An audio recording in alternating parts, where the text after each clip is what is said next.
आप सभी को अभिवादन करते हुए बिना विलंब आज की विषय उपस्थापन करने जा रहा हूँ। आज की विषय जो है 12 क्रम। आपने कभी सोचा है कि सारे विश्व में प्रथम बार रविवासर ही क्यों होता है?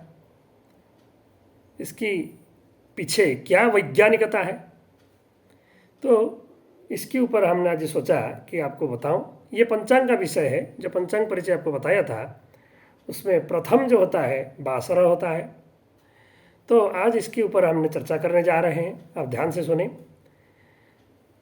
तो हमारे भारतीय सिद्धांत प्राचीन काल में सारा विश्व में ही लागू था, क्योंकि भारत जो है विश्व गुरु था। तो ऋषियों ने मुनियों ने जो लिखे हैं अपने लेखनी से, उसी के आधार से ही आज तक जो है सब कुछ चल रहा है। हमारे सिद्धांत में ये लिखा गया है, मंदादधः क्रमेण स्युः चतुर्थाः दिवसाधिपाः। तो इसका अर्थ क्या है?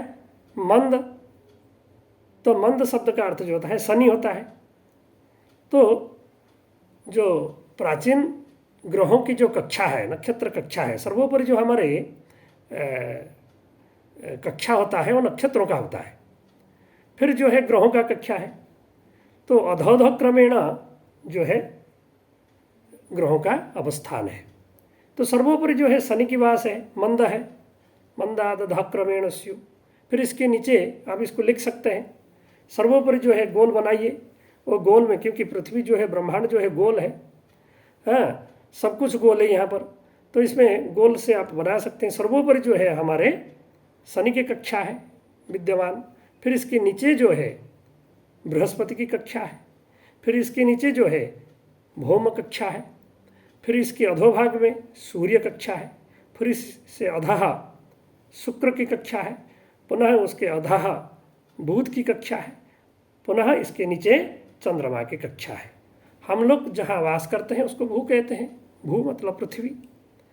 तो ये तो हमने स्पष्ट हो गया कि मंदादधः क्रमेण स्युः दिवसाधिप जो आपने कहा है शास्त्रों में, उसी के आधार से ये जो ग्रह कक्षा बना है। लेकिन इसके साथ क्या है कि प्रथम बार रविवासर क्यों हो रहा है?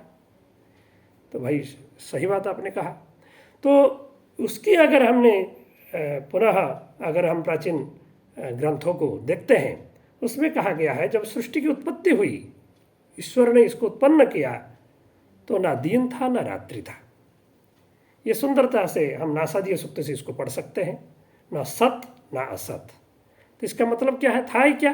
ना अंधकार ही था। तो अंधकार का क्या परिभाषा है? तो आप आसानी से इसको समझ सकते हैं। आंखों को बंद कर लीजिए, क्या दिखता है आपको? अंधकार तो है ही।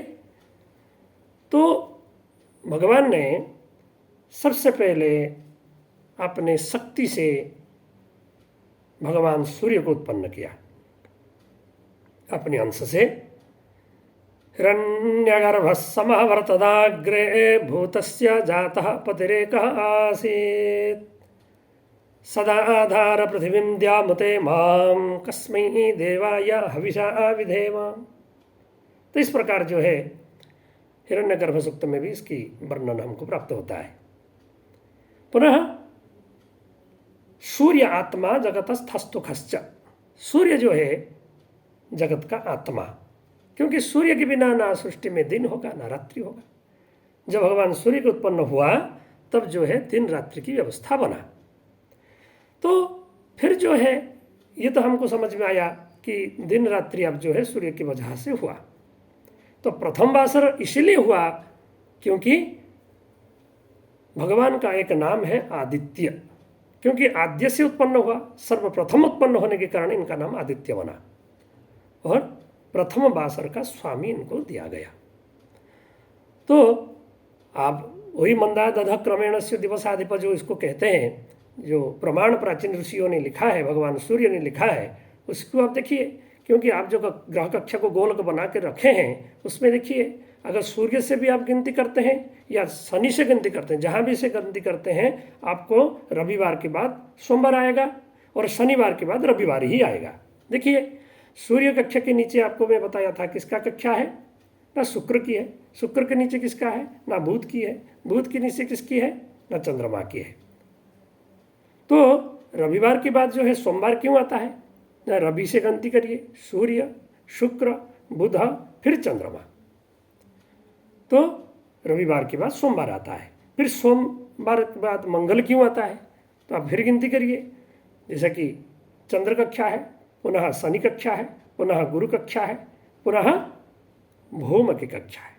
तो चंद्रवासर के बाद मंगलवासर, मंगल की भौम के नाम का, जैसे भूमिपुत्र होने के नाम, इनका नाम जो है भूमि मतलब भौम है, उनका दूसरा नाम है कुज, मंगल, इस प्रकार अनेक नाम है। तो मंगल कक्षा होने के नाते, मंगल का स्थान होने के कारण मंगल का वासर बना।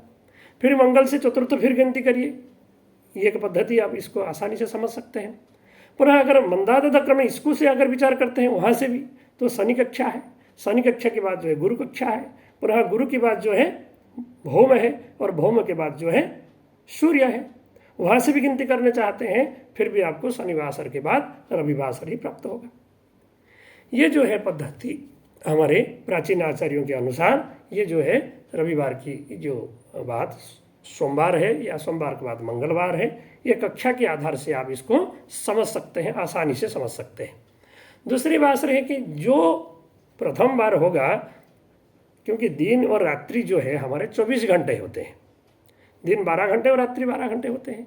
इसको अगर ज्योतिषी दृष्टि से अगर हम घट्यात्मक मान बनाएंगे तो षष्ठी घटी होगा, दिन 63 घटी और रात्रि 63 घटी, आहत्य जो है षष्ठी घटी होती है, घट्यात्मक मान अगर इसको हम बनाएंगे। अगर 24 घंटे को हम 7 से भाग कर देंगे, 7 या 21 हो गया, जो चतुर्थ स्थान जिसका हुआ, तो 3 जो ग्रह है भोगने के बाद चतुर्थ दिवस का जो स्वामी है उसका 12 होगा इसके बाद, ये भी हम विचार कर सकते हैं।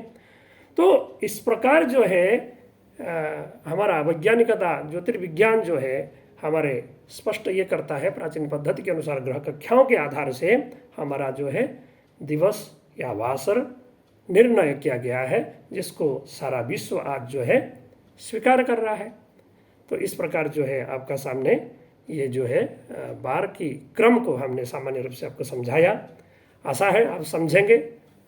ठीक है, पुनः आगामी वीडियो तक आपको नमस्कार।